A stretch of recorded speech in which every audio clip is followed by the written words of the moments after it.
This is the Truth Network. Hidden treasures of the Song of Songs, which is Solomon's.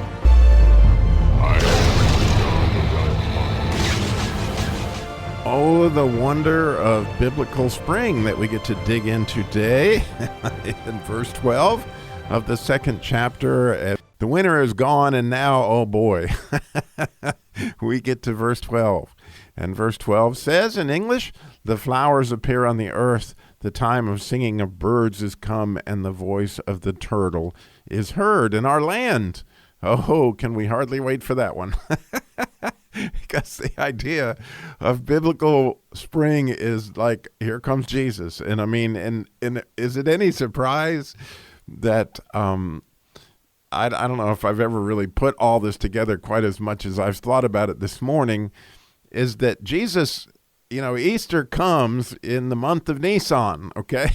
And the month of Nisan in Hebrew, you may know that, but beautifully, the word flower in Hebrew is also pronounced Nissan.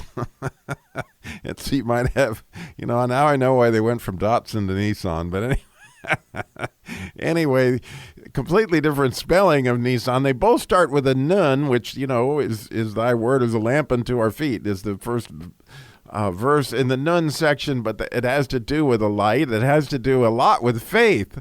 And so isn't it beautiful that we bloom like flowers and we give all that light as Jesus comes.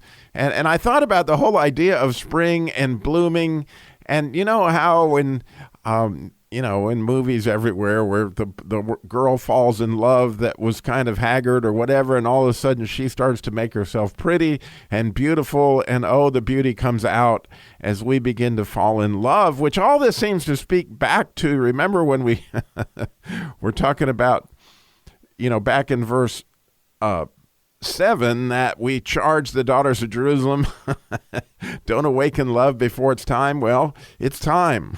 When you see these flowers coming up and you can see this whole idea of the person that now has faith that somebody is going to love them, is going to beautify themselves and come up. And it's really neat that the word flower is a nun, as we talked about, and then a zadi, which has to do with righteousness. And so when we feel like we're in the right faith, like we just flower like crazy, and it ends in a nun as well, meaning once again, that's all kinds of light that is happening as a result of love. And that flower idea, of course, is a way that we bake fruit. So, you know, we need the pollen, all that stuff to happen. And that's the way that the lilies do what they're doing, and the roses, Sharon, and all that stuff comes together as we are definitely in this season, as we're in this verse 12, talking about Jesus is saying to come away. He's selling us on the idea that it's time, and we need to know. And oh, when he showed up, you know, if they'd only known the time of his coming. This is a heartbreaking verse in some ways, but it's absolutely spectacular when you think about it. And then it says the voice of the turtle is heard in our land. It said the singing of the birds is come, and the voice of the turtle is heard in our land. And the word singing is a little different than the word song, like the Song of Songs. And it has a Zion in it, which you might remember from the verses in the 119th Psalm, that Zion has to do with remember. And when you think about the idea of a lover's song, right? They're playing our song. and the whole idea of remembering that point of first love is and singing is part of the rejoicing that goes along with, oh boy, he's here. And you can't help but note, as I noticed, you know, there's often people make reference to when you see birds in the Bible, it's speaking of heavenly beings, be they good angels or bad angels. In this case, you know, you might just think about who sang like crazy when when Jesus came in Bethlehem, right? And they were singing in the highest. You know, the whole idea was the birds were singing. And I don't want anybody to miss that. It's, you know, the flowering was going on and the birds were singing. If we make that connection between angels and birds, it's a spectacular thing to think that, oh, did the angels sing that particular day? And they sang the day that you fell in love too, by the way, with Jesus. And, there's no doubt that singing has everything to do with that. And then he makes note of one more thing in this verse, and the voice of the turtle is heard in our land. And that word turtle, I don't know why they translated that that way, but that's not a turtle like is swimming in the water. That is a turtle dove. In fact, that is the very animal that is mentioned, I don't know how many times in the book of Leviticus and Numbers, that was the one that they sacrificed, right? Which is very much a dove. And don't you think it's fascinating? I think it's fascinating that the two animals that we hear throughout the Bible are sheep and doves. Sheep and doves. They sacrificed sheep and doves. Sheep and doves are prey to almost everything. However, when you think of innocence, when you think of beauty, and certainly, godly, both these animals have all these qualities. It's just really, really cool. And then, the whole idea of there was a dove that descended, of course, on Jesus when he was baptized, coming out of the water. So here we have this picture of dove and sheep, even at Jesus's baptism.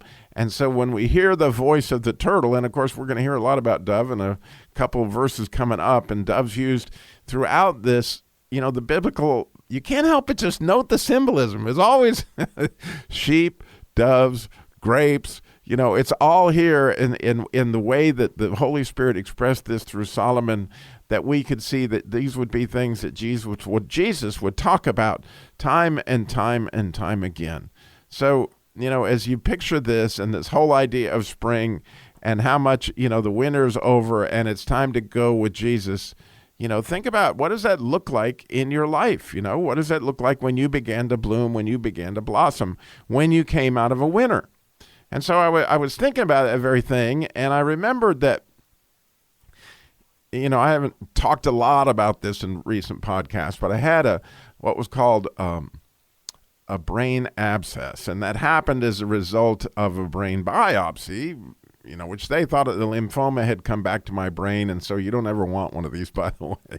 They literally cut a hole in your head, and that's what they, through your skull, and they went in. Well, unfortunately, when they did that, they put a titanium plate in there that had a staph infection, which led to this horrible infection in my brain that really is pretty life-threatening. It's extremely life-threatening. But nonetheless, I survived it, and God came through in a lot of miraculous ways. But what I want to point out, it was certainly another winter season that I experienced in my life. And as a result, I looked like a freak coming off of this, because they'd shaved off, a lot of my hair. So my head looked pretty bizarre. It was covered in bandages. And then, when I got out of the hospital, because this was so severe, I had this pump that was pumping this vancomycin through me that I walked around. I had this thing I was carrying, all sorts of tubes come in and out of me. And, I was pretty freaky looking. Well, at the same time, for whatever reason, it was my turn to give my testimony at the Rotary Club in Mocksville. And so when I gave my testimony, which obviously I was blooming because I'd come through that winter and I was more in love with Jesus than ever, and I, looked like free. But here was this guy that looked so strange, I guess, and talking the way that I was so in love with Christ, as he had come through for me in so many different ways. And talking about my testimony, well, they were so excited about what I said at the Rotary Club that they asked me to speak to the whole city of Mocksville at the Walk for Life, which was a big event back then. And they had it at the Davie High School, football field, which was huge, which is where, most everybody in Mocksville could all gather. And so there was a huge crowd that day. And it was one of the first times I ever spoke to that large a crowd.